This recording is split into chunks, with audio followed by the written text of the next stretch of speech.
বুকে হাত বাঁধা যাবে না, বরং বুকে হাত আহলে হাদিসরা কিভাবে বাঁধে? এইভাবে বুকে হাত বাঁধে, তাই না? এইভাবে বাঁধে না আহলে হাদিসরা? এই যে গরিবের আবু হানিফা, রেজাল্ট করে আপনার, বাহ ভালো নাম মনে আছে ভাই আপনার। আমার বন্ধু আমাকে গালি না দিলে ওর নাকি ঘুমই হয় না, ওর ওয়াজি হবে না, গালি দিতেই হবে একবার। বুঝতে পারলেন? মতিউর রহমান মাদানীকে বলছে দাজ্জাল। বুঝতে পারলেন কথা?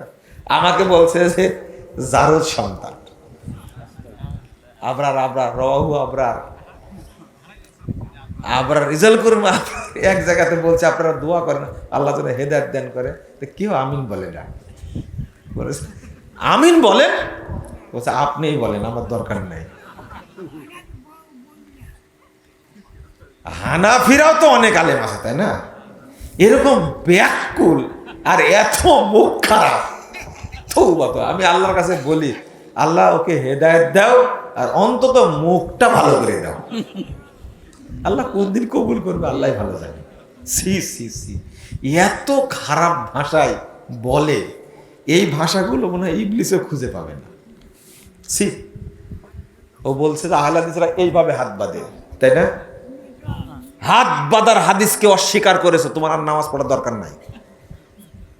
হাদিস অস্বীকার করো, নামাজ পড়ার দরকার। রফুল এক মুরব্বী বলছে ওরা এইভাবে মাসি তাড়ায়। 90 বছর বুখারি পড়ায়া সই বুখারিতে হাত তোলার হাদিস পাইনি, রফুলের হাদিস পাইনি। আপনি চিন্তা করতে পারছেন? মাসি তাড়ায় 4 শতাধিক সই হাদিস বর্ণিত হয়েছে। তোমার সালাত বাতিল, তোমার পড়া লাগবে না সালাত। আগে মুসলমান হও বেটা, হাদিস ব্যঙ্গ করলে কেন তুমি? তোমার নামাজের দরকার নাই তো, দালালি করো কেন? দালালি করো কেন? আমরা বলি কি, বুকের উপরে হাত বাঁধবেন হাদিস সহিহ, নাভির নিচে হাত বাঁধার হাদিস জয়ীফ। আর কিছু বলেছি? এই জয়ীফ হাদিসগুলো প্রতিষ্ঠা করার জন্য আবু দাউদ থেকে 4টা হাদিস তুলে দিয়েছে উপমহাদেশ থেকে। ইসলামিক ফাউন্ডেশনের বাংলা আবু দাউদে আছে, কিন্তু যেটা দাওরা হাদিস মাদ্রাসা পড়ানো হয় এটাতে নাই। তুললে কেন বেটা? আবু দাউদের হাদিসের মধ্যে আছে ইশরিনা লাইলাতান, 20 রাত্রি, কিন্তু উপমহাদেশে করেছে ইশরিনা রাকাতান, 20 রাকাত। কত বড় খায়েন! এদের আবার নামাজ লাগে রে ভাই, হ্যাঁ? এদের নামাজ লাগে। সহিহ বুখারীর অধ্যায় রচনা করেছেন ইমাম বুখারী, কিতাবু সলাতুত তারাবি। বেকুবরা কথাটা উঠাই দিছে, কারণ ইমাম বুখারী এই অধ্যায় রচনা করে মা আয়েশা রাদিয়াল্লাহু আনহার 11 রাকাত হাদিস ওখানে তৈরি মানে অ্যাড করেছেন, নিয়ে আসছেন এই জায়গায়, অধ্যায় তুলে দিয়েছে। যা, অধ্যায় তুলে দিলাম। বুঝলেন আপনারা কি? আচ্ছা, এইরকম করলে কি নামাজ কবুল হওয়ার কোনো সম্ভাবনা আছে? আগেই বাতিল হয়ে গেছে নামাজ, আগেই বাতিল হয়ে গেছে। কেন করেন এটা? এটা আহলে হাদিসদের এগুলো করা লাগে না। সহিহ বুখারীর মধ্যে ছিল, ইমাম বুখারী হাদিস নিয়ে আসছেন, প্রত্যেক রাষ্ট্রের শাসক হলো ইমামে আজম শব্দটা নিয়ে আসছেন, বুখারী থেকে তুলে দিছে। কারণ ইমামে আজম শুধু ইমাম আবু হানিফা। বুঝলেন? এই জন্য কি হাদিস চুরি করতে হবে? আর আপনারা বলেন যে এরা হানাফি। বাংলাদেশে কোনো হানাফি নাই, কোনো হানাফি নাই বাংলাদেশে। সব দেওবন্দি আর বেরলভি। হানাফি তারাই যারা ইমাম আবু হানিফার আকীদা এবং আমলকে ফলো করে, তারা হলো হানাফি। এই বাংলাদেশের এরা ইমাম আবু হানিফার আকীদাও মানে না, আমলও মানে না। এরা মানে দেওবন্দের মানহাজ, দেওবন্দের মাসালা, আশারি মাসালা, মাতুরিদি মাসালা মানে, আকীদা মানে। এই বেরলভি আর দেওবন্দি আছে। আপনারা বলবেন না যে বাংলাদেশে হানাফি আছে। বিশুদ্ধ আমল বলতে গেলে এই বিশুদ্ধ আমলকে নষ্ট করে মূলত বেদাত। তা আমরা আগের বক্তা আফজাল সাহেব তো বললেন বেদাতের ব্যাপারে, তাই না? এখানে একটা জিনিস আপনাদের কাছে বলি, সেটা হলো বেদাতের কোয়ালিটি আছে। কি আছে? কোয়ালিটি আছে। সব বেদাতের হুকুম কিন্তু এক না। বুঝতে পারলেন? অন্তত একটা জিনিস জেনে রাখেন, বেদাত করলে মানুষ কাফেরও হয়ে যায়। কি হয়ে যায়? শুধু আমল নষ্ট হয়ে যায় না, কি হয়ে যায়? কাফের হয়ে যায় বিদআত করলে। কথাটা শুনে নতুন নতুন লাগছে? এই যে বেদাতের কোয়ালিটি যেটা, ধরন যেটা, যেমন পাপের ধরন আছে না? সব পাপ করলে কি কাফের হয়ে যায়? না। সব পাপ করলে কেউ হত্যা করা ওয়াজিব হয়ে যায়? না। পাপ সবই, কিন্তু পাপের ধরন আছে না? বেদাতেরও ঠিক ধরন আছে। শুধু এই কথাটা আমি বলবো, এই আলোচনাটা করাটা খুব জরুরি। যেমন আল্লাহ সর্বত্র বিরাজমান। আল্লাহ সর্বত্র কি বিরাজমান? কথাটা কি ঠিক? না, এটা সুন্নাহ না বেদাত? বেদাত। বিদআত। কেউ যদি বিশ্বাস করে আল্লাহ সব জায়গায় থাকেন, কথাটা বেদাত। কিন্তু এই কথা যদি কেউ বলে, এই বেদাতি আকীদা যদি কেউ ধারণ করে, সে মুসলিম না, সে কাফের। সে কি? কাফের। তাহলে বেদাত করলে মানুষ কি হয়ে যায়? কাফের হয়ে যায়। এটা একটা 1 নম্বর কোয়ালিটি। ওই যে টাইলস কিনেন না মসজিদের, এ গ্রেড বি গ্রেড আছে না? তো বেদাতের এটা হলে কি? A grade. হয়তো এবার মনে থাকবে আপনার, তাই না? হ্যাঁ, যে আপনি ইট 1 নম্বরটা চাচ্ছেন না 2 নম্বরটা চাচ্ছেন? তো বেদাতের যে কোয়ালিটি আছে, 1 নম্বর কোয়ালিটি হলো এই বেদাত করায়া মানুষকে শয়তান কাফের বানায় দেয়। যারা এই বিশ্বাসটা করে তাদের আকীদা কি সঠিক না বেঠিক? হ্যাঁ, তাহলে আকীদাও চলে আসলো এখানে। এখানে আকীদাও চলে আসলো। কেউ যদি বিশ্বাস করে আল্লাহ নিরাকার, আল্লাহ নিরাকার সত্তা, সত্তা শব্দের অর্থই হলো অস্তিত্ব। তো নিরাকার সত্তা ভাষাটি কি ঠিক হলো? হ্যাঁ, আবার শিক্ষিত মানুষ বুঝবেন তো, আল্লাহ নিরাকার সত্তা কথাটার মধ্যেই ভুল আছে। সত্তা শব্দের অর্থই হলো কি? অস্তিত্ব। তো নিরাকার হয় কি করে?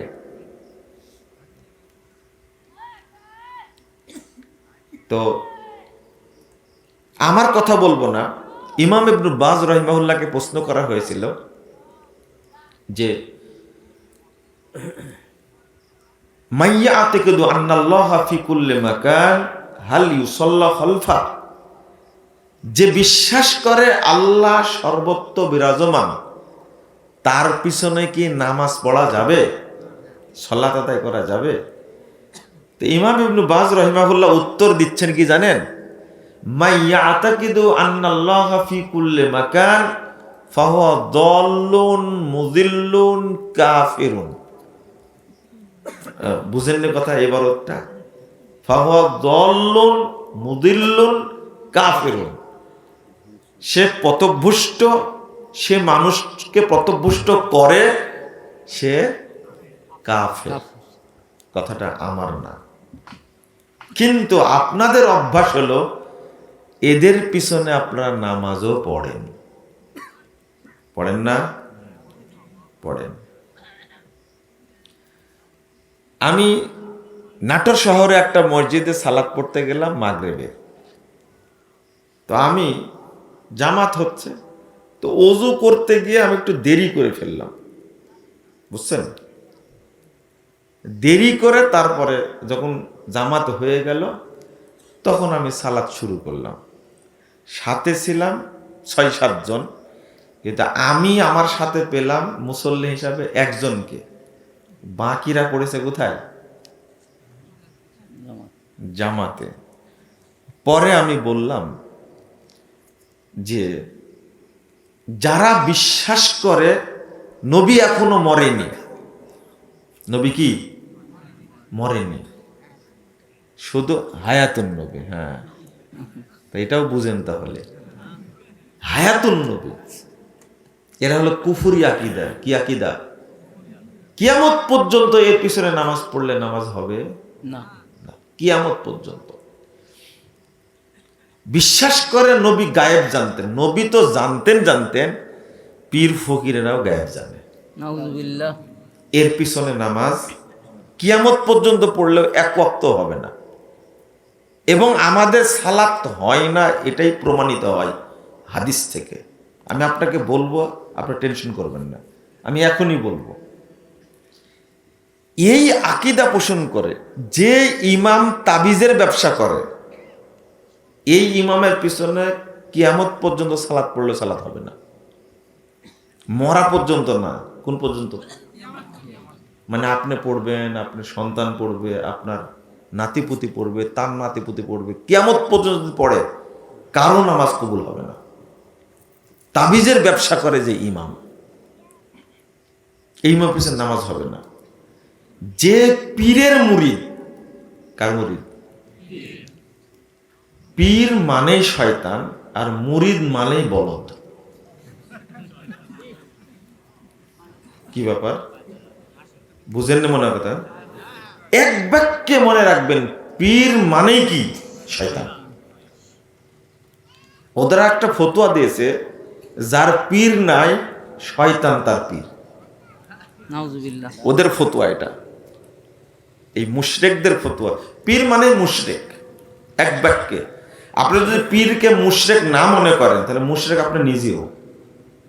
এটা ভালো করে মনে রাখেন, যে যা তাকে তাই বলতে হবে। পীর মানেই মুশরিক, আর মুরিদ মানে কি বললাম? বলদ। মনে থাকবে? বলদ তো চেনেন আপনারা। আপনি বলবেন যে বলদ বললেন কেন? মনে রাখবেন একটা কথা, আহলে হাদিসরা কখনো নিজস্ব কথা বলে না, এর পিছনে কোনো দলিল আছে তাই বলছে। ঠিক। আব্দুল্লাহ ইবনে মুতাজ রাদিয়াল্লাহু আনহু, বিখ্যাত তাবেঈ, তিনি বলছেন, লা ফারকা বাইনা বাহিমাতিন তুকাদু ওয়া ইনসানিন ইউকাল্লিদু। হলো এটা দলিল পেলেন আপনারা? বলছে যে এই বলদ আর মুকাল্লিদের মধ্যে কোনো পার্থক্য নাই। তাহলে মুরিদ মানে কি?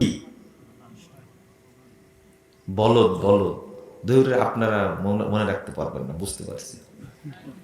ব্রেন দুর্বল হয়ে গেছে এখনই আপনাদের, বুঝতে পারছি। ব্রেন দুর্বল হয়ে গেছে, রাত বেশি হয়ে গেছে, এখন আপনারা পালাবেন, তাই না? তাহলে আপনি যদি তার পিছনে সালাত আদায় করেন, কিয়ামত পর্যন্ত কবুল হবে না। আপনি যে সালাত পড়েন যেখানে সেখানে, এটা কোনোদিন খেয়াল করেছেন? এখন একটা দলিল আপনার সামনে বলবো। আল্লাহ বলছেন, ওয়ারকাউ মার রাকিন, রুকুকারীদের সাথে রুকু করো। তা নামাজ পড়ছে, পড়বো না? যুক্তি আছে না? এটা দলিল তো। নামাজ পড়ছে, নামাজ পড়ো তার সাথে, আপনি নিষেধ করেন কেন? তাহলে এই হাদিস দ্বারা প্রমাণ হলো যে কাদিয়ানীদের জামাতেও পড়া যাবে, তাই না? কেন? ওয়ারকাউ মার রাকিন, এটাই হলো মানহাজ, এটাই হলো মানহাজ, এটাই হলো মানহাজ। ওয়ারকাউ মার রাকিন, এই আয়াতটা কি আপনার উপরে নাজিল হয়েছে? কার উপরে? আপনার বাপের উপরে? আপনার খতিবের উপরে? কথা বলেন, রাগ করছেন? অনেক সম্মান দিয়ে কথা বলছি, তাই মনে করেন না যে আলোচনার সময় কিছু বলবো না আপনাকে। আমি এখন আলোচক, আপনাকে বুঝতে হবে। বলেন ইনশাল্লাহ। রাগ করবেন, রাগ করলে পরে করেন, কিন্তু আমি একটা জিনিস বুঝাতে চাচ্ছি, আপনাকে বুঝতে হবে। কি বলছিলাম বলেন তো? হ্যাঁ, মানহাজ। হ্যাঁ, তাহলে এই আয়াতটা আপনার খতিবের উপরে নাজিল হয়নি, কিন্তু আপনার উপরেও হয়নি, আপনার দাদার উপরেও হয়নি, হয়েছে কার উপরে? মুহাম্মদ সাল্লাল্লাহু আলাইহি সাল্লামের উপরে। আর প্রথম আয়াতটা আমল করেছেন কারা? সাহাবীরা। বলেন, উত্তর দেন, সাহাবীরা না? তাহলে এখন এর নাম মানহাজ। এই আয়াত দ্বারা আল্লাহ রাসূল কি বুঝিয়েছেন, সাহাবা কেরাম কি বুঝেছেন? খোলেন। কুনু মাআল মুমিনিন ওয়ারকাউ মাআল মুমিনিন। যারা মুমিন তোমরা তাদের সাথে রুকু করো। রুকু করলেই রুকু করতে হবে এটা না, যারা মুমিন তাদের সাথে রুকু করো। কাদিয়ানি রেখে মুমিন কি? কাফের। বলেন কি? কাফের। আমার নবী মুহাম্মদ সাল্লাল্লাহু আলাইহি সাল্লাম আপনার নবী মুহাম্মদ সাল্লাল্লাহু আলাইহি সাল্লামকে শেষ নবী মনে করেন না, এরা কাফের। তাহলে এদের পিছনে নামাজ হবে না, এরা মুমিন না। শিয়াদের পিছনে সালাত হবে? শিয়ারা নামাজ পড়ে না, কেন নামাজ হবে না? তাহলে ওয়ারকাউ মার রাকিন লাগাম দলিল এই জায়গায়, ওয়ারকাউ মার রাকিন। ইহুদিরাও নামাজ পড়ে, ওদের পিছনে নামাজ হবে না, কেন হবে না? দলিল লাগাই দেন না আপনি, ওয়ারকাউ মার রাকিন। রুকুকারীদের সাথে কি? রুকু করো। তাহলে আয়াতটা আপনি যেভাবে বুঝেছেন এই বুঝাটাই উল্টা হয়েছে, এইভাবে বুঝা যাবে না। আল্লাহ বললেন, বুঝালেন যে যারা মুমিন তাদের সাথে সালাত আদায় করো, কিন্তু আপনি অনুবাদ করলেন কি? যারা রুকু করে তাদের সাথে রুকু করো। অনুবাদ ভুল, 100 বার ভুল। এ অনুবাদ করা যাবে না। এর নাম হলো মানহাজ। আরো দু একটা উদাহরণ দেব, আপনি বুঝবেন ইনশাল্লাহ। তো এই অবস্থার কারণে আমরা সালাত পড়ি, কিন্তু এই সালাত কোনো উপকার দেয় না, কবুল হয় না। রাসূল সাল্লাল্লাহু আলাইহি সাল্লাম বলছেন, শোনো, ইন্নার রাজুলা লা ইউসাল্লি 60 সানা। আমার উম্মতের কেউ সালাত আদায় করবে 60 বছর যাবত। কত বছর? 60 বছর যাবত সালাত আদায় করবে। মা তুকবালু লাহু সালাতুন, কিন্তু তার কোনো সালাত কবুল হবে না, এক রাকাতও কবুল হবে না। বলেন নাউজুবিল্লাহ। নাউজুবিল্লাহ। এই তো সালাত কবুল হয় না বলেই তো, সালাত কবুল হয় না বলেই তো আপনাদের আজকের এই অবস্থা। আকীদায় দুর্বলতা, আকীদা নষ্ট, আকীদা নষ্ট। আর এমন জায়গায় সালাত আদায় করেন যে ইমাম নিজেই মুশরিক। কি? নিজেই কি? মুশরিক। ওর সালাতই তো হয় না, আপনারটা হবে কি করে? আমরা এই জিনিসটা উপলব্ধি করি না। আমি এতক্ষণ বুঝালাম যে বিশুদ্ধ আকীদা পোষণ করা কত জরুরি। খেয়াল করেছেন আপনারা? কত জরুরি। আর একটা হাদিস, 30,992 নম্বর হাদিস, ইয়াতি আলান নাসে জামান, মানুষের সামনে একটা সময় আসবে, একটা যুগ আসবে, ইয়াস্তামিউন ওয়া ইয়াসাল্লুনা ফিল মাসাজিদ, মানুষ দলে দলে মসজিদে যাবে, সালাত আদায় করবে, সব মসজিদ মুসল্লি দ্বারা পূর্ণ থাকবে। ওয়ালাইসা ফীহিম মুমিন, কিন্তু কোন মসজিদে একজনও ইমানদার পাওয়া যাবে না। এরা কারা? এমন একটা যুগ আসবে, যেই যুগ তুমি যদি পাও, দেখতে পাবা মসজিদগুলো মুসল্লি দ্বারা পূর্ণ আছে, সবাই সালাত আদায় করছে। আপনি জুমার দিনে খেয়াল করবেন আপনার গ্রামের মসজিদে মুসল্লি ধরে না, বাংলাদেশ সব জায়গায়। কিন্তু ভাষাটা কি? ওয়ালাইসা ফীহিম মুমিন, কোন মসজিদে একজনও ইমানদার পাবে না। আচ্ছা, এই হাদিসটা শোনার পরে আপনার ভয় লাগে না? ভয় লাগে না, তাই না?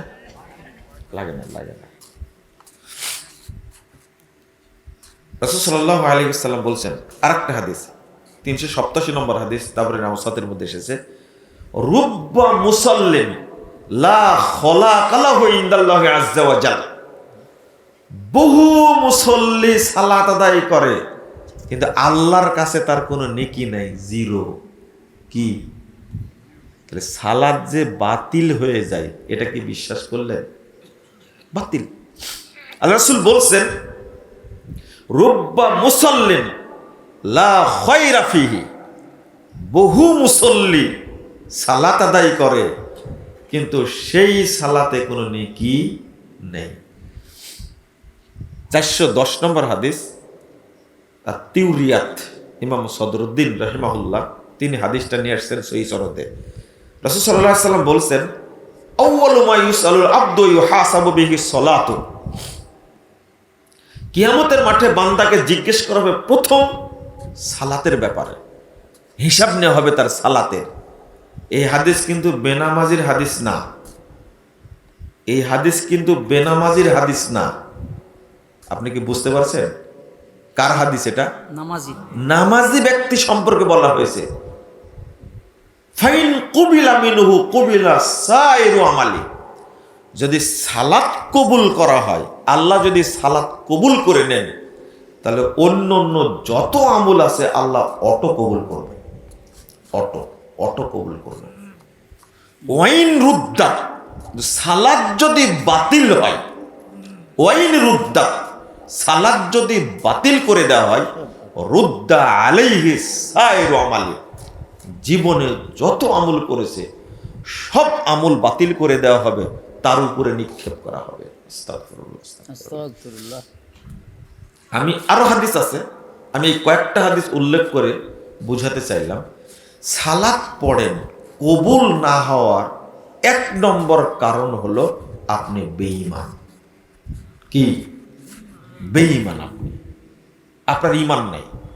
এই জন্য সালাত আপনি 70 বছর কেন, 70,000 বছর পড়লেও কবুল হবে না, বাতিল হয়ে যাবে, শুধু আকীদার কারণে। আকীদা বলছি কেন? বাংলাদেশের অধিকাংশ মানুষই মাজার পূজারী, তাই না?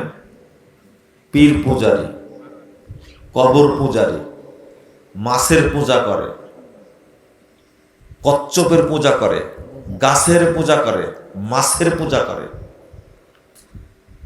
এরা কি মুমিন না মুশরিক? আমি বললে কষ্ট পাবেন, আল্লাহর ভাষায় শুনেন। আল্লাহ বলছেন ওয়ামা ইউমিনু আকসারুহুম বিল্লাহ ইল্লা ওয়া হুম মুশরিকুন, সূরা ইউসুফ 106 নম্বর আয়াত। আল্লাহর প্রতি ঈমান আনা সত্ত্বেও অধিকাংশ মানুষই মুশরিক। ঈমান আনা সত্ত্বেও কি মুশরিক? কে বললেন? আল্লাহ বললেন। বিশেষ করে আকীদার কারণে অধিকাংশ মানুষই কি মুশরিক।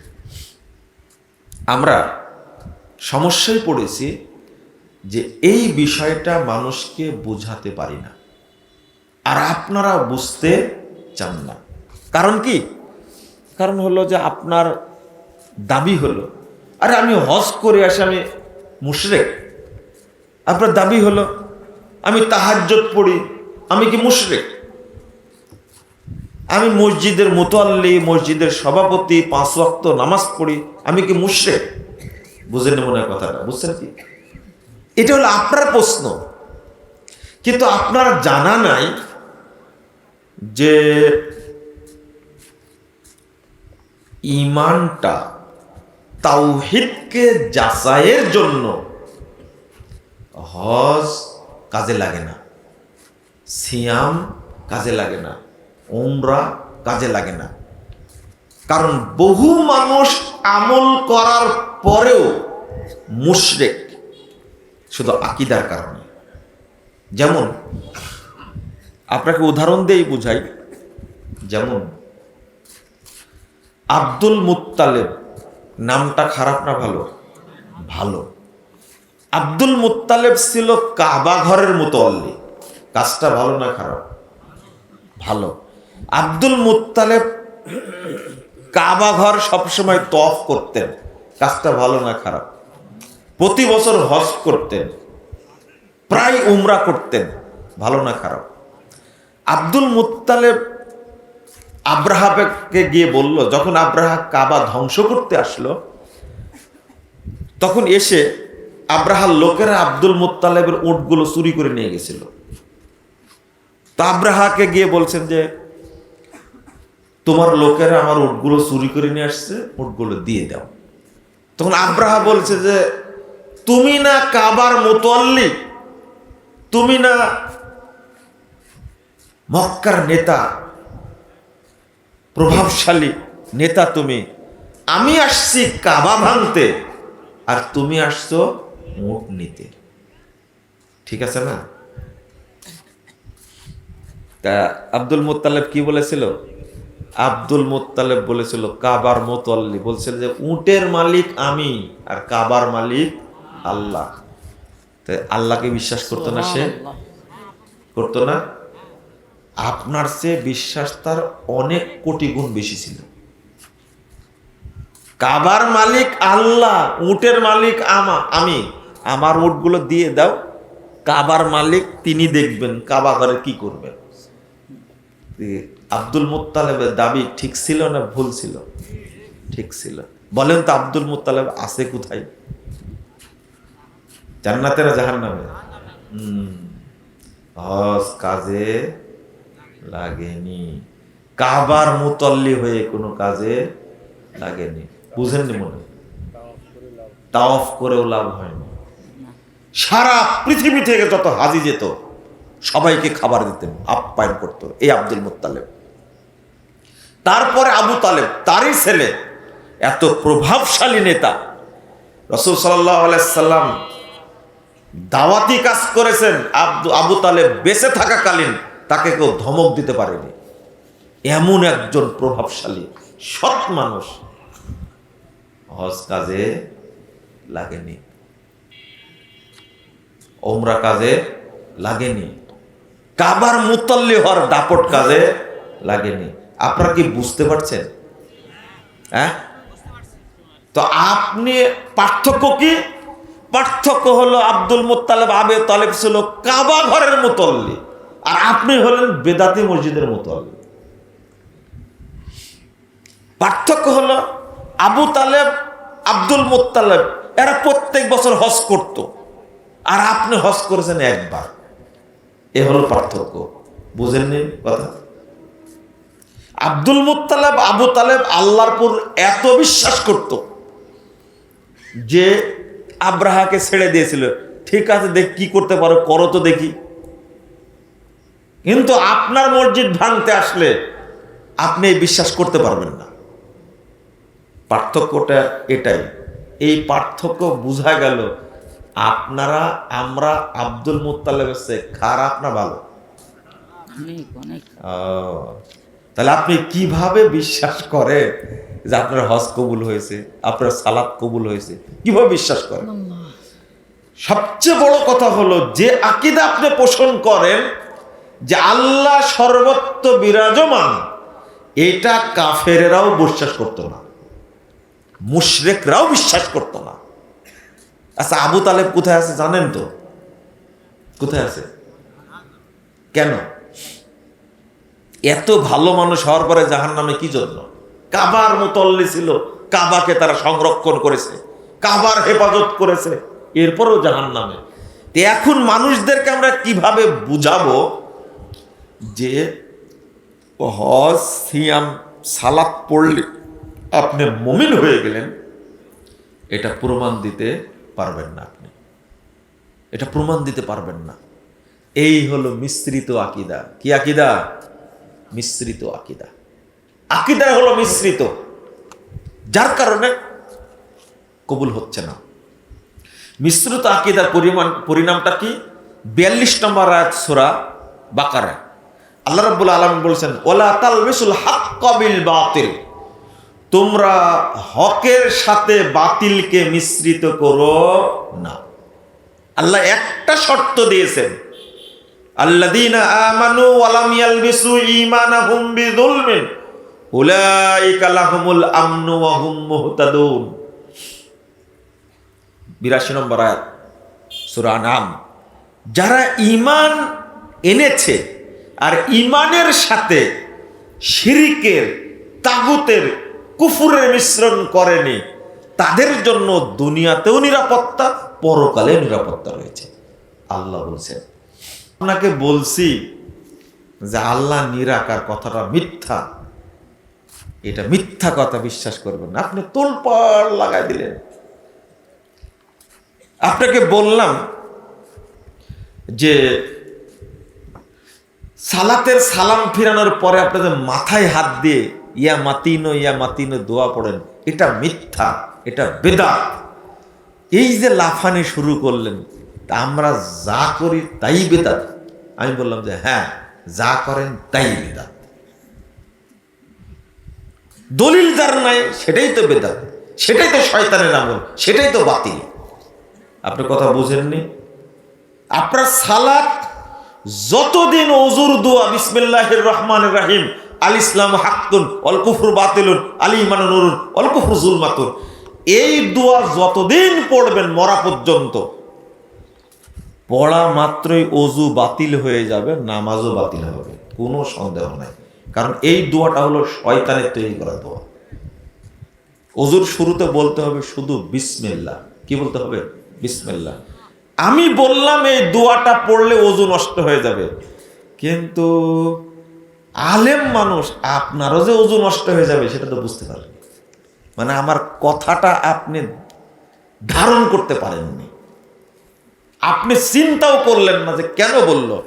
আপনি জায়নামাজের দোয়া বানাইছেন, ইন্নী ওয়াজ্জাহাতু ওয়াজহিয়া লিল্লাযী ফাতারাস সামাওয়াতি ওয়াল আরদ। কিয়ামত পর্যন্ত যদি জায়নামে যারা এই দোয়া পড়েন, আপনার সালাত বাতিল হবে, এতে কোনো সন্দেহ নাই।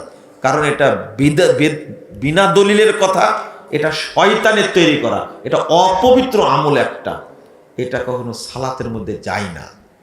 আমি কথা বলা মাত্র আপনি এমনভাবে খেপে গেলেন, আমাকে যত কিছু বলার দরকার গালি দিয়ে দিলেন আপনি। মানে আপনি ধারণ ক্ষমতা নিতে পারবেন না। শিরিক করলে, তাবিজ দিলে ঈমান কি চলে যায়? চলে যায় না? ঈমান চলে যায়। আচ্ছা, তাবিজটা এই বক্তব্য তো আপনারা জানেনই। মহিলারা সবাই তাবিজে বিশ্বাসী, তাই না? বিশেষ করে যারা বুড়ি আছে বাড়িতে, বুড়ি ছিলেন, দাদি আর নানি, এরা হলো এক একটা শিরিকের ফ্যাক্টরি। কিসের ফ্যাক্টরি? শিরিকের ফ্যাক্টরি এক একটা। মানে আপনি না বুঝলেও ওরা যে এত জানে এই বুড়িগুলো, আপনি কিছুই জানেন না ওদের তুলনায়। ওরা জানে যে শনিবার আর মঙ্গলবার বাঁশ কাটতে হয় না, এই ফতো ওরা জানে। ভাদ্র মাসে কাঁথা সেলাই করতে হয় না, না বিয়ে করতে হয় না। আর বৈশাখ মাসে কাঁথা সেলাই করতে হয় না। ও এত ফতোয়া জানে, আপনাকে ফতোয়া দিয়ে ঢেকে ফেলে দেবে, একবার ঢেকে ফেলবে। এত ফতোয়া জানে এই মুরব্বী, এই বুড়ি। অথচ ইসলামের কিছুই জানে না।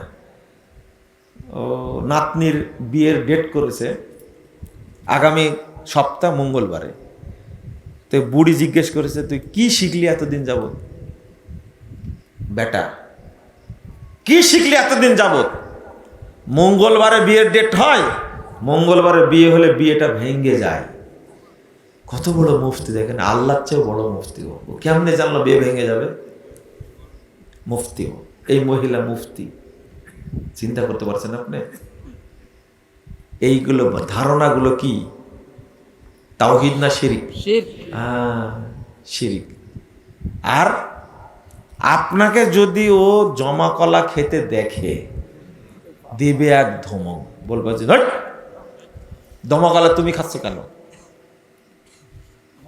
আপনিও কেমন বেকুব, লন্ডাঙ্গা বাজারে আপনি খাচ্ছেন জমা কলা, আর মনে মনে ভাবছেন আব্দুল্লাহর মা যদি দেখতে পেত একটা ধাতানি দিত।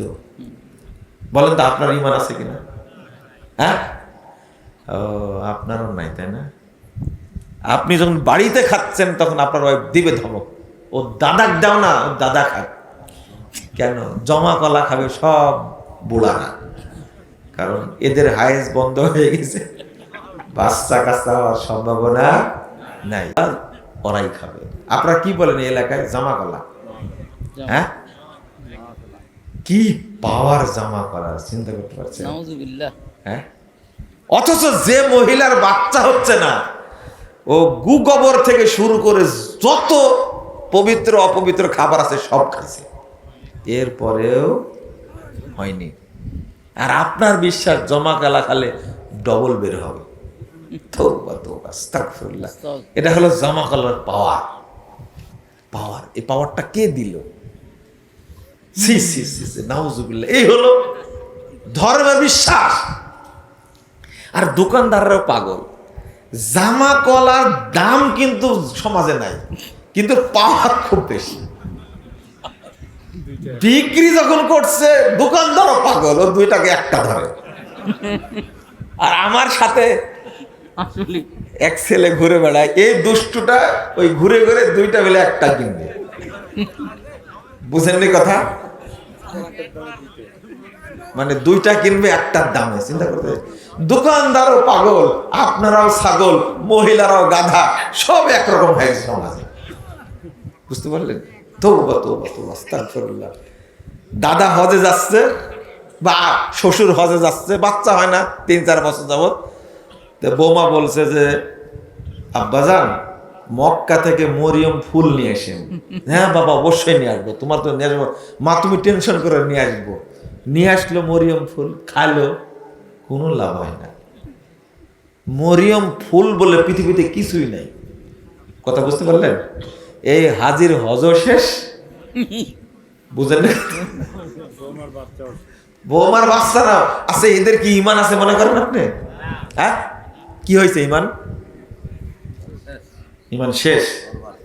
আচ্ছা, এতক্ষণ বোঝায় কি লাভ হলো তাহলে? ইমান শেষ হলো কি করে? ইমান কি ছিল? এই ওয়াজটা অনেক দিন থেকে করছি, আর আপনারাও তো বলেন, আপনাদের বক্তব্য শুনি, কই শুনেন? ওর মধ্যে তো ইমান ঢুকেই নেই, তো শেষ হলো কখন? আচ্ছা, যে কোনো দিন, শুনেন, যে কোনো দিন অজু করেনি, তার অজু ভাঙ্গার সম্ভাবনা আছে? না। আবার আসছে, বুঝেননি কথা? যে কোনোদিন অজু করেনি তার অজু ভাঙবে?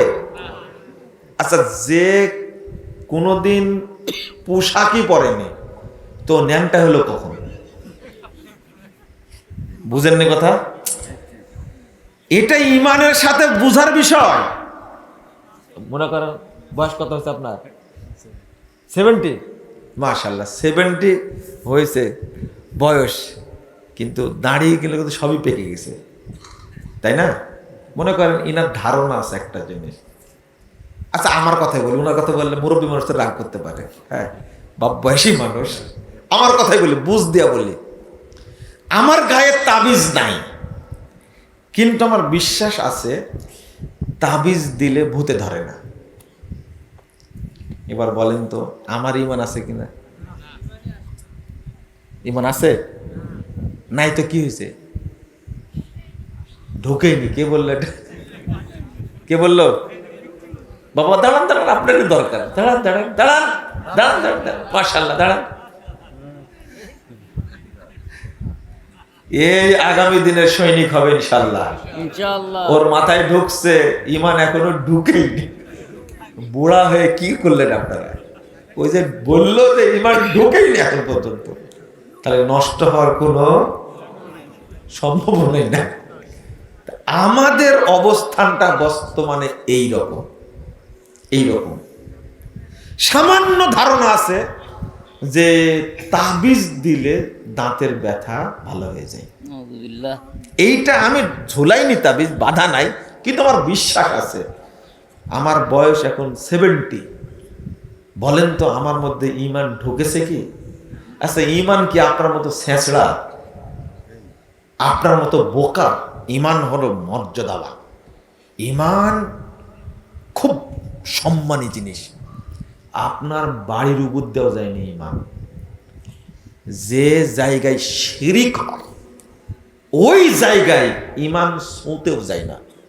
এই জন্য কথাটা হলো লা ইলাহা, আগে পরিষ্কার করেন লা ইলাহা, কোনো মাবুদ নাই, কোনো ইজম নাই, কোনো থিওরি নাই, কোনো মাযহাব নাই, কোনো মতবাদ নাই, কোনো দর্শন নাই, সব বাতিল।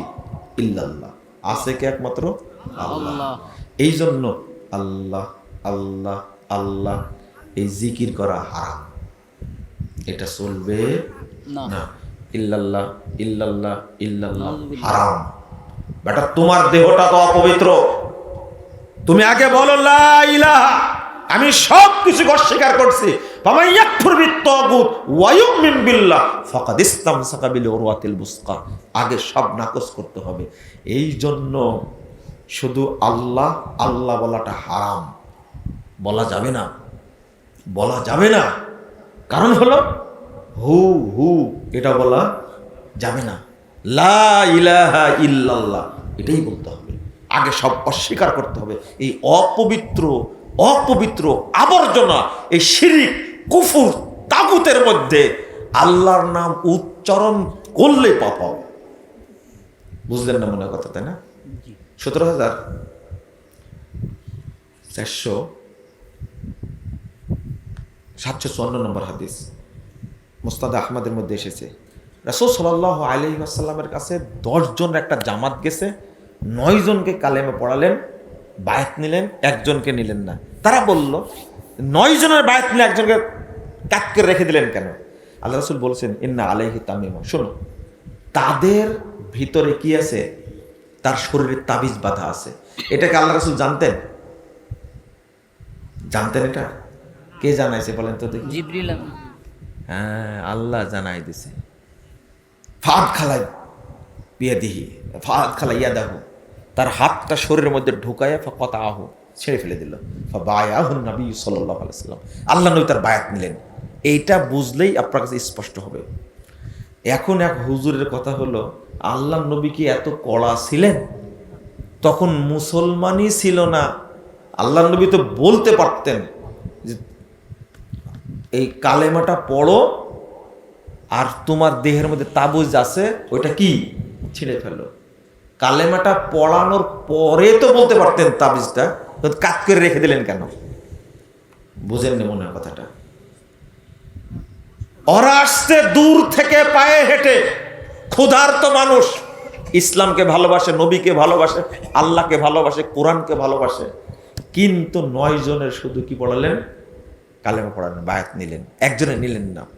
তার প্রশ্ন, এই হুজুরের প্রশ্ন হলো, এত কঠিন না আল্লাহ রাসূল? আপনার বুঝতেই ভুল হয়েছে। বায়াতটা নিয়ে তারপরে আল্লাহ নবী বলবেন যে তোমার ভিতরে একটা তাবিজ আছে, খুলে ফেলো, তাহলে ঝামেলা শেষ। কিন্তু তাকে কাট করে রেখে দিবে। আপনাদের কি মনে হয় বলেন তো দেখি? কাট করে রেখে দিয়েছিল কিনা? হ্যাঁ, হাদিস কি বলে? সাহাবেরা কলু বায়াতা তিসআতান ওয়া আমসাকা হাযা, আপনি একে বাদ দিলেন আর 9 জনকে নিলেন কেন? বুঝেছেন কথা? তখন বলছে দেহে কি আছে? তাবিজ বাঁধা আছে। আল্লাহ খবর দিয়ে দিয়েছে ওকে কালেমা পড়ানো। তাবিজ থাকলে কালেমা পড়তে পারবে না। আশহাদু আল্লা ইলাহা ইল্লাল্লাহ ওয়াহদাহু লা শারীকা লাহু ওয়া আশহাদু আন্না মুহাম্মাদান আবদুহু ওয়া রাসূলুহু, এই কথা বলার অধিকার রাখে না তাবিজ থাকার কারণে। আর তাবিজ নিয়ে আপনি নামাজ পড়েন, তাবিজ নিয়ে আপনি হজ করেন, মানে ওই শিরকি আকীদা শরীরে শিরক বাধা আছে। এই অবস্থায় কালেমা শাহাদত উচ্চারণ করাই হারাম। উচ্চারণ করাই কি? কিন্তু আপনার বিশ্লেষণ মুসলমানই নাই, 10 জন আসছে, তাও আর তো শর্ত। আল্লাহর কাছে জনসংখ্যা জরুরি? আল্লাহর কাছে সংখ্যা জরুরি না। আল্লাহ রাব্বুল আলামিন বলছেন আমিলাতুন নাসিবা, আমুলকারী ব্যক্তি আমুল করতে করতে ক্লান্ত হয়ে গেছে, তাসলা নারান হামিয়া, তারা নিক্ষিপ্ত হবে প্রজ্বলিত জাহান্নামে। কোথায়? প্রজ্বলিত প্রজ্বলিত জাহান্নামে। জাহান্নাম। কোন আমল এটা তাহলে? কোন আমল? আল্লাহ বলছেন ওয়াকাদিমনা মা আমিলু মিন আমালিন ফাজআলনাহু হাবাআম মানসুরা, তারা যে আমলগুলো করেছে, আমলগুলো দেখার জন্য আমি কি অগ্রগামী হব, অতঃপর সব আমলকে আমি নষ্ট করে দেব। কে বলছেন? আল্লাহ। 23 নম্বর আয়াত সূরা ফুরকান। আমি এটা দ্বারা বোঝাতে চাচ্ছি যে আমল করবেন সুন্নাহ মোতাবেক, বিনা দলিলের কোনো আমল করবেন না। 1718 নম্বর হাদিস সহিহ মুসলিম এসেছে, আল্লাহ রাসূল বলছেন, মান আমিলা আমালান লাইসা আলাইহি আমরুনা ফাহুয়া রাদ, বাতিল। কেউ যদি এমন আমল করে যে আমল করার নির্দেশ আমরা দেইনি, আমাদের পক্ষতে নাই, ফাহুয়া রাদ, সেটা হলো কি? বাতিল, প্রত্যাখ্যাত, ওই আমল চলবে না। আমি মাঝখানে একটু সালাতের উদাহরণ দিতে গিয়ে কয়েকটা উদাহরণ দিয়েছিলাম। আমাদের সালাতগুলো বাতিল হওয়ার কারণ হলো সালাতের মধ্যে বেদাতে পরিপূর্ণ। বেদাতে কি? পরিপূর্ণ। সালাতের বক্তব্য কেন দিই? কারণ সালাত ঠিক হলে অন্য আমল অটো ঠিক হয়ে যাবে, অটো কবুল হয়ে যাবে। এই জন্য সালাতের বক্তব্য বেশি দিতে হবে, সালাতটাই বেশি আপনি প্রশিক্ষণ নেবেন। আপনি সালাতের মধ্যে ঢুকছেন যখন, দেখেন কত বেদাত করেন। হুজুর দাঁড়িয়ে পাগড়িটা আগে বেঁধে নিল। কি বেঁধে নিল? পাগড়ি। সালাতের শুরুতে পাগড়ি বাঁধা বেদাত, বেদাত। কোনো সহিহ হাদিস নাই, এটা বেদাত, যা আছে জাল হাদিস। 2 নম্বর, ইমাম সাহেব বলছে কাতার সোজা করি, মোবাইল বন্ধ করি, উভয়ের মাঝে 4 আঙ্গুল ফাঁক রাখি। শুনেন, আচ্ছা এই কথা বলবে কেন? কাতার সোজা করি, মোবাইল বন্ধ করি। তিনি হলেন সেনাপ্রধানের মতো বলবেন তারাসু, শিশুশালা প্রাচীরের মতো দাঁড়াও, আকিমু সুফুফাকুম, কাতার সোজা করো, সদ্দল খালাল, ফাঁক বন্ধ করো। ভাষা হবে এরকম। বিড়ালের মতো বলছে কাতার সোজা করি। বুঝলেন কথা? আল্লাহর নবী বলছেন সেনাবাহিনীর প্রধানের মতন, সেনা প্রধানের মতো হুকুম হচ্ছে কাতার সোজা করো, পায়ের সাথে পা, টাকনোর সাথে টাকনো মিলে দাঁড়াও। কিন্তু এই মুলবি যে ইমামতি করতে গেছে, এই অবস্থা তার। আবার বলছে 4 আঙ্গুল কি ফাঁক রাখি। যা দেখবেন ওখানে 1 হাত আধ হাত করে ফাঁক আছে। এই 4 আঙ্গুল ফাঁক রাখা গেল বেদাত। এটা কি? বেদাত। ফজিলতকে ইবলিস নষ্ট করেছে। ও বেদাতের আবিষ্কারক কে জানেন? কেটা? ইবলিস। কে? ইবলিস, ইবলিস, ইবলিস, ইবলিস। অনেক বক্তব্য দিয়েছি, আজকে বিস্তারিত বলেছেন, এতটুকু শুনে রাখেন। ইবলিস মানুষের উপরে 6টা কর্মসূচি পালন করে। কয়টা? 6টা। তার মধ্যে 1 নম্বর হলো মানুষকে দিয়ে কুফরি করায়। কি করায়? কুফরি করায়। আল্লাহ বলছেন কামাসালিশ শাইতান ইজ ক্বালা লিল ইনসানি ইকফুর ফালাম্মা কাফারা ক্বালা ইন্নী বারিউম মিনকা ইন্নী আখাফুল্লাহ রাব্বাল আলামিন। শয়তান এত খারাপ রে, বাটপার কাকে বলে? মানুষকে ফুসলায় বলে বলে এই কুফরি কর, কুফরি কর। যখন কুফরি করে ফেলে মানুষ, তখন বলে ইন্নী বারিউম মিনকা, সি সি তুই এত খারাপ রে, আমি তোর থেকে মুক্ত। ইন্নী আখাফুল্লাহ রাব্বাল আলামিন, আমি আল্লাহকে ভয় করি, তোর মধ্যে আমি নাই। কত বড় বাটপার দেখছে, নিজে কুফরি করালো। তাহলে ইবলিস মানুষকে প্রথম কি করায়? কুফরি করায়। 2 নম্বর ওকে বেদাত করায়। কি করায়? বেদাত করায়। যত বেদাতের জন্ম দিয়েছে, এই যে 4 আঙ্গুল ফাঁক রাখা, এটা ইবলিস তৈরি করেছে। আর এটার প্রচার করেছে হলো ইবলিসের বেতনভুক্ত নিয়োগকৃত এজেন্ট যারা, আলেম রাঙের মুলবি নামের যারা আছে না, এরাই হলো ইবলিসের এজেন্ট। আল্লাহ যেন এদেরকে হেদায়েত দান করে। এবার কি করছে ইমাম সাহেব? কি করলো? আল্লাহু আকবার, কানটা ধরে নিল। এই এক বেদাত কিন্তু, বুঝলেন?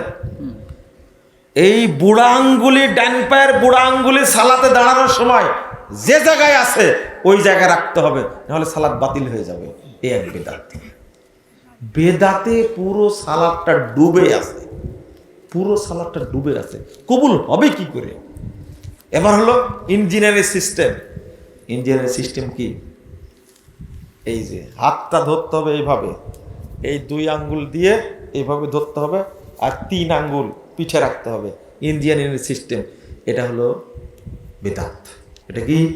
বেদাত। তারপরে নাওয়াইতু পড়ে না? নাওয়াইতু পড়ে। এটা কি? আরে নাওয়াইতু পড়ে তো পড়ে, শুধু একটা, জহরের আলাদা, আসরের আলাদা, মাগরিবের আলাদা, এশার আলাদা, জানাজার আলাদা, ঈদের আলাদা, বেতের আলাদা, তাহাজ্জুদের আলাদা। আপনি যখন হাত বেঁধে আল্লাহু আকবার বলে দাঁড়ান, সানা কি সবগুলো আলাদা? একটাই, কিন্তু সব নিয়ত আলাদা। এটা ইহুদি খ্রিস্টানদের চক্রান্ত। নিয়াতের ভারেই যেন ও সালাতের পাশে না যায়। ও বলবে নিয়াতই মুখস্থ নাই, কেমনে সালাত পড়বো? যা, পড়বোই না সালাত। চিন্তা করতে পারছেন আপনি? ভাবতে পারছেন? তারাবির আলাদা নিয়াত, 4 রাকাত আলাদা, তারাদের মাঝখানে আবার একটা দোয়া। এত নিয়াত তৈরি করেছে, নাউজুবিল্লাহ, আস্তাগফিরুল্লাহ। সালাত কি কবুল হওয়ার সম্ভাবনা আছে? আচ্ছা, আপনারা কি বিশ্বাস হয়? মনে করেন 30 মণ দুধ, কয় মণ? 30 মণ দুধের মধ্যে 1 মগ মাত্র গরুর পেশাব। ওই গরুরই, কোন গরুর? ওই গরুরই পেশাব একটু মারি দেন, তো দুধগুলো কি হয়ে যাবে? মাখন হয়ে যাবে, তাই না? ঘি, ছানা হয়ে যাবে। এভাবে ছানা হয়ে যাবে। বাহ, খুব ভালো। শোনেন, আপনার বাচ্চাটার বয়স মাত্র কত? 6 মাস। কয় মাস? 6 মাস। তো গ্লাসের মধ্যে পেশাব করে দিছে, পানির মধ্যে। কিসের মধ্যে? 6 মাসের বাচ্চা কিন্তু, বুঝেন কিন্তু, বুড়া না কিন্তু, 6 মাসের বাচ্চা। বলেন তো, এই পানির মধ্যে যে পেশাব করলো, অপবিত্র কোনটা হলো? পানি না পেশাব? নষ্ট কোনটা হয়েছে? পানি না পেশাব? দুইটাই। পানিও নষ্ট হলো, পেশাবও নষ্ট হলো নাকি? ওই যে বলছে দুইটাই। টাঙ্গাইয়ের এক মুরব্বী বলছিল যে দুইটাই ঠিক থাকবে, গ্লাসই নষ্ট হবে। বুঝতে পারলে? তাহলে কত রকমের মুসল্লি আছেন আপনারা চিন্তা করেন। আজকে শুনলাম যে দুইটাই নষ্ট হয়ে যাবে, তাহলে পেশাবও নষ্ট হবে। তাও তো যেন বলেননি যে পেশাব করার কারণে, পানির মধ্যে পেশাব করার কারণে পেশাবটা ভালো হয়ে গেছে, পানি নষ্ট হয়ে গেছে। এটা যে বলেননি, এই জন্য ধন্যবাদ আপনাদেরকে। আচ্ছা, এইটা যেহেতু আপনার কানে ঢুকে যে এই ছোট একটা বাচ্চার পেশাব যদি দেওয়া হয়, তবু পানি কি হয়ে যাবে? নষ্ট হয়ে যাবে। তাহলে দুধের মধ্যে গরুর পেশাব পড়লে কি হয়ে যাবে? এটা যেহেতু বুঝেন আপনি, তাহলে এটা বুঝেন না যে সুন্নাতের মধ্যে বেদাত মিশ্রিত হলে কি কি বেদাত বাতিল হবে? কি বাতিল হবে? তো এইটা বুঝেন না কেন? এরপরে ইমাম সাহেব বলছে সূরা ফাতিহা পড়া যাবে না, তোমার নামাজ এক কথায় বাতিল। কারণ সূরা ফাতিহা পড়ার এত দলিল আছে। আল্লাহ রাসূল বলে দিয়েছেন একটাই হাদিস, লা সালাতা লিমান লাম ইয়াকরা বিফাতিহাতিল কিতাব। যে সূরা ফাতিহা পড়ে না তার সালাত বাতিল নাই, তার সালাত কি নাই। অথচ বলে দিচ্ছে কি জানেন? সূরা ফাতিহা পড়া যাবে না, আমিন বলা যাবে না জোরে। আপনি বুঝতে চান না কেন? বুঝতে হবে। সালাতের মধ্যে এত বেদাত তৈরি করেছে। ফাজাইল আমল, মকসুদুল মুমিনিন, নিয়ামুল কোরআন, বেহেশতি জেওর এদেশের মানুষকে গুমরা বানাইছে, এদেশের মানুষকে নষ্ট করেছে। বলছে যে ব্যক্তি 1 ওয়াক্ত সালাত পড়বে, জামাতের সাথে যে ব্যক্তি 1 ওয়াক্ত সালাত পড়বে, তার নেকি হবে 3,35,54,432 গুণ। সুবহানাল্লাহ। হ্যাঁ, মুখে দাঁড়িয়ে নিয়ে সুবহানাল্লাহ বলতেছে। এটা কি কোরআন হাদিসের কথা? না না, এটা ভেজাল আমলের কথা। এটা কোন লেখলে কেন এটা? আচ্ছা, এইরকম ফজিলত লিখতে হলে কে বলতে পারেন? একমাত্র এটা মুহাম্মদ সাল্লাল্লাহু আলাইহি ওয়াসাল্লাম পারবে না কথা বলতে। এটা আল্লাহর পক্ষ থেকে আসতে হবে। যদি জুমার নামাজে কেউ চুপ করে খুতবা শুনে, তার নেকি হবে 7,07,70,000 নেকি হবে, শুধু খুতবা শুনলে নেকি হবে। আর যে ব্যক্তি একবার সুবহানাল্লাহ বলবে, তার 49 কোটি নেকি হবে। কোটির কমে কোনো ফজিলতি নেই, ফজিলতি নেই। দলিল, দলিল কই? আর এইগুলো শুনে আপনারা কি ভাষা বলছেন? মুফতি সাহেব লিখছে যে মক্কায় সালাত আদায় করলে নেকি হয় 1,00,000 গুণ, আর টঙ্গীর মাঠে সালাত আদায় করলে নেকি হয় 1,00,00,000 গুণ। বলেন এবার সুবহানাল্লাহ বলেন, মন শান্তি করে বলেন সুবহানাল্লাহ, মন শান্তি করে বলেন। আচ্ছা, এই কথা যে বলবে তার ঈমান থাকার সম্ভাবনা আছে? ও এইগুলো আমি ছাড়া কে বলবে? আমি অত ভদ্র মানুষ না। শরীয়তের সাথে ফাজলামি করলে ওকে ছাড় দেওয়া যাবে না, অসম্ভব ব্যাপার। কেন বলবে?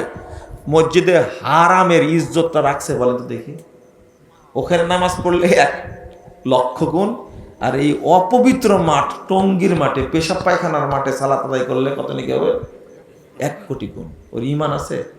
এক প্রফেসরকে জিজ্ঞেস করছি, আপনি কি বিশ্বাস করেন, আপনি কি বিশ্বাস করেন যে 1,00,00,000 গুণ নেকি হবে?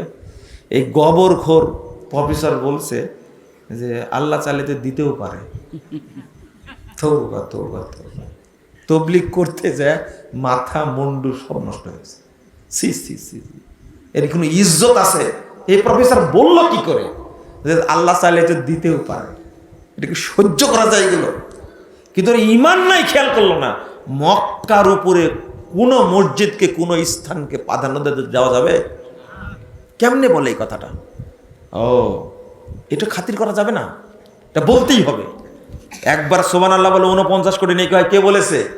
আল্লাহর নবী বলেছেন, 223 নম্বর হাদিস সহিহ মুসলিম, কেউ যদি সুবহানাল্লাহ বলে তাহলে 7টি আসমানে যত জায়গা আছে, 7টি জমিনে যত জায়গা আছে, সমস্ত জায়গার নেকিতে পূর্ণ হয়ে পূর্ণ যাবে। হয়ে আল্লাহ। আচ্ছা, আপনার 49 কোটি নেকি দ্বারা নাটোর ভরবে? হ্যাঁ, এই হলুদ গড়ি কিছু হবে না। হলুদ ঘরে ভরবে না, তাই না? হ্যাঁ, কাজের কাজ করেছে আব্দুল সাত্তার শেখ। হলুদ ঘর ভরানো মুশকিল হবে। কেমনে বলল? শোনেন, যতই বলেন না কেন, একটা আহলে হাদিস বাংলাদেশ থাকলে এই বেদাতিরা ঘুমাতে পারবে না ইনশাআল্লাহ। ইনশাআল্লাহ চলবে সংগ্রাম, এই ইবলিসের বিরুদ্ধে সংগ্রাম চলবে। তারেক মনোয়ার সাহেব বলছে আকীদা শব্দটা কোরআন হাদিসে কোথাও নাই, এটা মানুষের তৈরি করা ফেক। তারেক মনোয়ার সাহেব এত বড় ভাইরাল বক্তা, তার মতো মানুষ কেমনে কথাটা বলল আমার এখনো বুঝে আসে না। কেমনে বলল তারেক মনোয়ার? আপনাদের খুব আস্থা ভাজন, তাই না? বাংলাদেশে এলেম কালাম না থাকলেও কণ্ঠের জোর থাকলে ওই হলো আল্লামা। আমি বলেছি, ইসলামী রাজনীতি আর সিয়াসা আল ইসলামিয়া কোরআন হাদিসে যদি থাকে, যেদিন আপনি দেখাতে পারবেন ওই দিন আমি আকীদা শব্দটা দেখাবো। মানে রাজনীতিকে প্রাধান্য দিতে গিয়ে আকীদাটাকে জবাই করেছে, তাই না? জবাই করেনি? চলবে না, এই কথা বলা যাবে না। আপনি কেন বললেন এটা? আকীদার দাম নাই, এটা ক্ষমা চাইতে হবে, ক্ষমা চাইতে হবে। আল্লাহ যেন আমাদের বোঝার তৌফিক দান করেন, আমিন।